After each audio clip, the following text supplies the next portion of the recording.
আপনি একটু ডিটেলস একটু বলবেন প্লিজ। রাজদিক ডিআরডি ক্যামেরা চাকরি করে। হ্যাঁ কাল বেলা 8টায় ডিউটি ডাকছিল। হ্যাঁ। আসার পরে এখানে গোড়ায় গাড়িতে মারি অ্যাক্সিডেন্ট করে মারা গেছে। ও আচ্ছা আচ্ছা। তো মানে মোটরসাইকেল নিয়ে আসতেছিল? মোটরসাইকেল নিয়ে আসছিল। মানে এদের বাসা কোথায়? বাসা শালঘর মুজা, কুমারখালী থানা শালঘর মুজা, বাংলাটি নিয়ে। ও আচ্ছা আচ্ছা। তা মানে কখন এটা হয়েছে? এটা হচ্ছে অনুমানিক 8টা। বাস আর মোটরসাইকেল যাবো তো হ্যাঁ যাবো। আমি অনেক দেখার মতো না।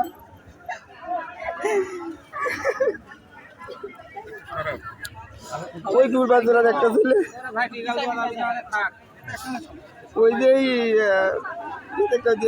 মিলি কাম করে ওর ভাইসকে, রাইস মিলি কাম করে ভাইসকে। না না আমি রনির কাছে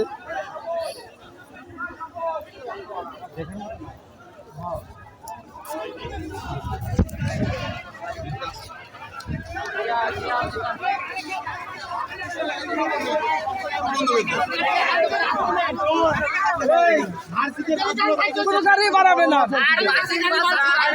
আরে একটা গাড়ি দিতে হবে না কিন্তু।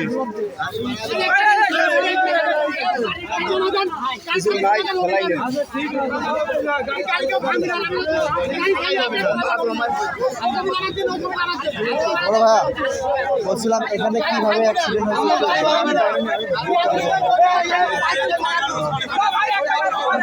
এখানে কিভাবে অ্যাক্সিডেন্ট হয়েছে জানেন? আমি আপনাদের মানে একটু জনগণের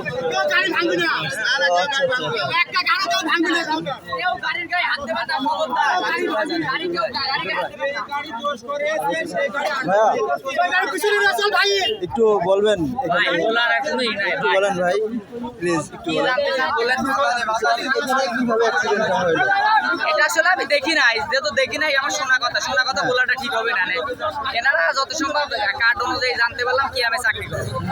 তো আমি দীর্ঘদিন যাবত এই রাস্তায় দেখছি গড়াই বাস কিংবা অন্যান্য বাসগুলো অ্যাক্সিডেন্ট করে। তো বাসগুলো যখন অ্যাক্সিডেন্ট করার পর আমরা কিন্তু সচরাচর বাসগুলো ভাঙি ফেলি কিংবা পুরাই দিই, কিন্তু আমরা জানি না এইটা আমাদের সরকারের উপরে চলে যায়। কিন্তু কারণ ইন্স্যুরেন্সের টাকা কিন্তু ওরা ব্যাংকের থেকে নিয়ে আসে, তার মানে আমার জিনিস আমি নিজেই পুরাই ফেললাম, আমরা জানলাম না। তো আমাদের একটাই দাবি যে মানুষগুলো রাস্তায় মরে গেল, ওর তো জীবনে একটা ইন্স্যুরেন্স আছে, ওর যে পোলাপান বাড়িতে আছে, ওই পোলাপান যদি শিক্ষা অর্জন না করতে হয় তাহলে ওই তো টেরোরিস্ট হবে, ওই তো হলিয়াটোর জন্য হামলা করবে, ওই তো রেপিস্ট হবে। এই জন্য আমরা চাই এদের যারা আইলে পরিবার আছে, এদের বউ বাচ্চা আছে, এদের দায়িত্ব গড়াই বাসের মালিক এসে আসি বলবে যে আমার ব্যবস্থায় আল্লাহ তাআলা আমার ওসিলে আপনাদের রিজিকের ব্যবস্থা আমি ইনশাআল্লাহ আমি দায়িত্ব নিলাম। এই দায়িত্বটুকু আমরা জানতে চাই, যাতে যাদের এই জীবনটা গেল তারা তাদের পরিবার যাতে না বলতে পারে, আর একজন মরার পর যাতে বিদ্বেষ পোষণ না করতে পারে, যাতে এদের ভিতরে ওই কনসেপ্ট তৈরি না হতে পারে, যাতে টেরোরিজম বাংলাদেশে না থাকে। মূল কথা। আর ইসলাম ধর্ম আমরা দেখেন গাজার জন্য এত কিছু করছি, আমরা ভবিষ্যতেও করব, কিন্তু আমার ভাই, আমার প্রতিবেশীর হক আর হক আদায় না করলে সে কিন্তু মুসলমান হয় না। যেহেতু এই লোকটা এখানে আসে মারা গেছে, এর আমরা এর অভিভাবক, অবশ্যই এর পিতা মাতার থেকে বড় দায়িত্ব আমাদের। অবশ্যই। তাই আমাদের উচিত আমরা নিজেরা একবদ্ধ হয়ে গাড়ি ভাঙচুর না করে শান্তিভাবে এদের পরিবার যাতে কিছু টাকা পায়, মানে চলতে পারে, এদের ফ্যামিলি যাতে চলতে পারে, শিক্ষা পাইতে পারে, সেই ব্যবস্থা যাতে করতে পারে গড়াই ব্যবস্থাপনা করছে। আমরা গড়াই বাসের মহাজনের কাছে দাবি করছে, আপনি কোটি কোটি টাকা ইনকাম করেন কিন্তু কারণ বল পান না, আপনি একটা দৃষ্টান্ত অর্জন করেন, আজকে আসেন আসি বলেন আপনাদের দায়িত্ব আমি নিলাম, আমরা আপনাকে দেখতে চাই।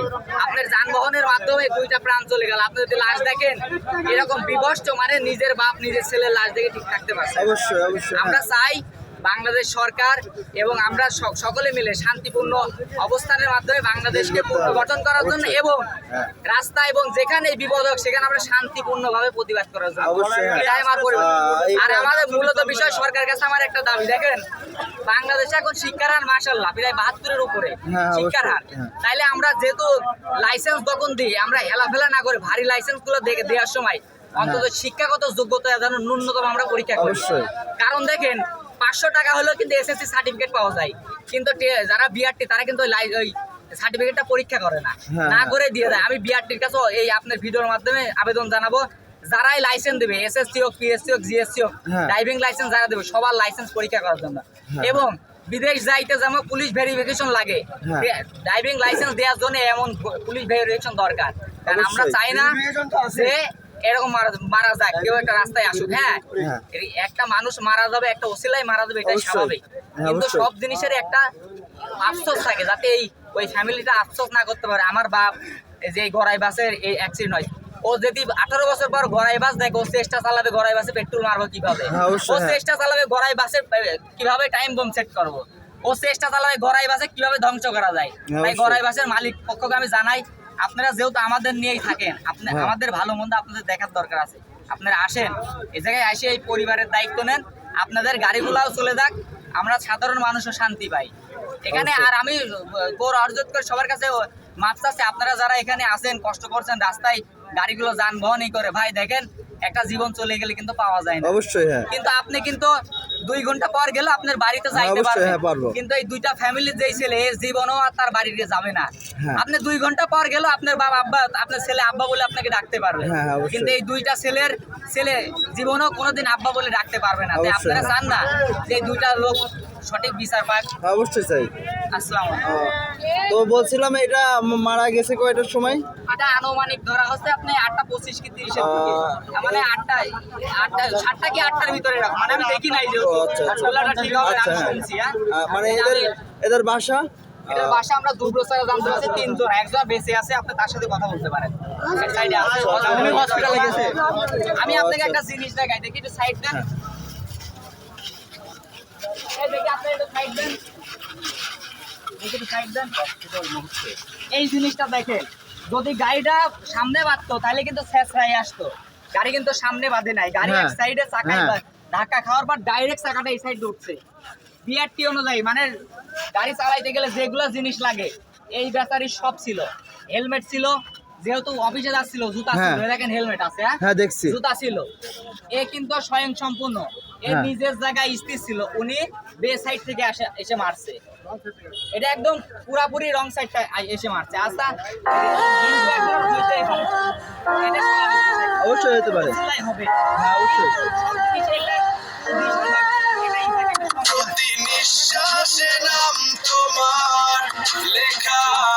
হ্যাঁ। কিন্তু মালিক পক্ষ এসে কোনোদিন ওই যে মারা গেছে তার ছেলে বলে না, সে বাবে বলে না, ভাই আমি আপনার ছেলের পরিবার দায়িত্ব নেই, এই কথা কেউ বলছে? না, না, না, না, না, না। ওকে এসে ধরায় কোটি টাকার থেকে বেশি শান্তি পাওয়া যায়। আমরা চাই সেই লোকটা এখানে আসুক, হয়তো বা তিনি ভয়ের কারণে আসতে পারছেন, এটা স্বাভাবিক বিষয়, তিনি তার কোনো মাধ্যমকে এখানে পাঠাক, এটা অবশ্যই। দৃষ্টান্ত অর্জন করুক, যে একটা চেক লেগে আসে ওর ফ্যামিলিকে এখনই দিয়ে যাক, যে ভাই এর এখানে এই চেকটা দিয়ে গেলাম। হ্যাঁ, অবশ্যই। এমন হইতে পারে তিনি এখন শনিবার বিভিন্ন ব্যাংক বন্ধ দেয়, এমন হইতে পারে তাদের bank account, DBL, Dutch Bangla bank, অন্যান্য ব্যাংক থেকে তাদের অ্যামাউন্ট একটা টাকা দিয়ে দিতে পারে, অবশ্যই, তাদের হ্যাঁ। অ্যাকাউন্ট আছে, যে মারা গেছে, হ্যাঁ হয়তো হইতে পারে তাদের পরিবারের টাকা দিলে খাইয়ে ফেলতে পারে, তার ফ্যামিলি কারণ ফিক্স ডিপোজিট করে দিই, অবশ্যই। সেই ছেলেটা 18 বছর পরে টাকাটা তুলে কিছু করবে।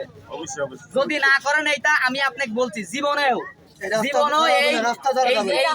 এই বাংলাদেশে শান্তি প্রতিষ্ঠান, কারণ এই যে ছেলে পেলে আছে তারা যদি শিক্ষিত না হতো, ওরা টেরোরিজম হবে, ওই ধর্ষণ হবে, ওই দেখবে গড়াইবাসী যখন আসবে তখন গড়াইবাসী কিভাবে হামলা করা যায়, তো নিজে এরকম হবে। কারণ আমরা চাই না আপনি যখন গাছ লাগাবেন ছোটবেলায় যদি ঠিক না দেন, এরকম মোটা হওয়ার পর 10 জন মিলে ঠেলেও কিন্তু ঠিক করা যায় না। অবশ্যই, তো হ্যাঁ। আমরা চাই ওই বাচ্চারা যাতে এখনই হ্যাঁ। আমাদের ছত্র ছায়ায়, ও যাতে এখনই একটা সুশিক্ষার মতো অর্জন করতে পারে, ও যাতে জানতে পারে অবশ্যই। যে ব্যাংকে আমার একটা ভবিষ্যৎ আছে, আমি যদি লেখাপড়া নাও করতে পারি ওই টাকাটা নিয়ে এসে চার দোকান দিয়েও চলতে পারি, যাতে কারোর গরুর গোয়ালে দড়ি খুলতে না যেতে পারে, কারোর ছাগল চুরি করতে না যেতে পারে, কারোর মেয়ে নিয়ে চলে না যেতে পারে, হ্যাঁ, অবশ্যই। ঠিক আছে? অবশ্যই। ও যাতে কোনো চোর বা কোনো সন্ত্রাস টেরোরিজমের ভিতরে না যাইতে পারে।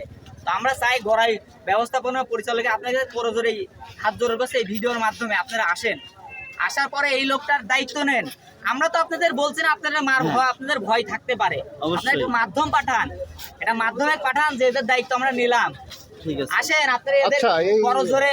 যে মারা গেছে ইনি কি আপনার কিছু হয়? না, আমাদের কিছু হয় না, আমি এখানকার স্থানীয়। ও আচ্ছা। এই অনুযায়ী যেহেতু আমাদের ইসে গত এলাকায় আসছে এর অভিভাবক আমরাই কিন্তু এখন বর্তমানে, কারণ কেউ যদি মারা যায় কেউ বাবা অসুস্থ হয় তার দায়িত্ব, মানে কেউ যদি মারা যায় তার জানাজা এবং সম্পন্ন করা এটা কিন্তু ফরজে কিফায়া, ঠিক আছে?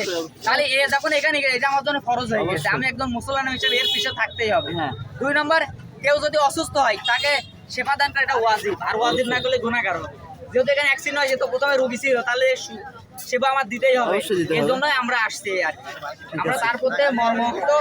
আর যদি পুলিশের কাছে দিয়ে দেয়, আমরা চাই না, হ্যাঁ পুলিশ শোনেন, হয়তো আপনাদের মধ্যে কনসেপ্ট আছে পুলিশ বিভিন্ন রকম, মানুষ কিন্তু আদি কাল থেকে আদম আলাইহিস সালাম থেকে হাবিল কাবিলের নাম শুনেছেন আপনারা, মানুষ 2 ভাগে না বিভক্ত, হ্যাঁ ভালো মন্দ থাকবে, একজনের জন্য সবাইকে গোত্র পুলিশ বিভাগকে আমরা ছোট করতে চাই না, 2-1 জন খুঁটিনাটি এরকম থাকতেই পারে।